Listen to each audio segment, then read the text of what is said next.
روز حضرت محمد مصطفی صلی الله علیه و سلم در مکه بود.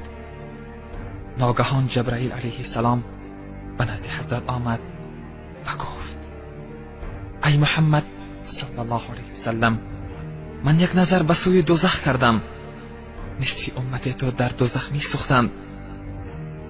وقتی که این سخن را محمد مصطفی صلی الله علیه و سلم شنید، به سوی کوههای مکه دویده رفت. صحابه ها شتاب کردند، او را نیافتند. 4 روز حضرت محمد مصطفی صلی الله علیه و سلم را کافتند، ولی از او خبری نبود. بالاخره صحابه ها به نزد چوپان رسیدند. آن چوپان سرش خم بود، گوسفند بانی می کرد.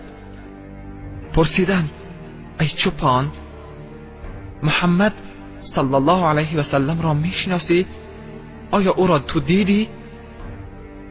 گفت: نه، من محمد صلی الله علیه و سلم را نمی شناسم. صحابه ها گفتند: ای چوپان، برای چی در این جایی؟ گفت: 4 روز است که گوسفندان من از جای خود حرکت نکرده اند. من هم در این مدت آب و نان نخورده ام. صحابه ها گفتند: برای چی حرکت نمی کنند؟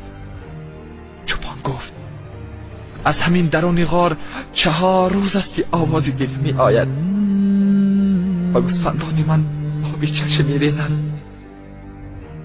وقتی که صحابه ها وارد غار شدند، دیدند که حضرت محمد مصطفی صلی الله علیه و سلم در سجده است.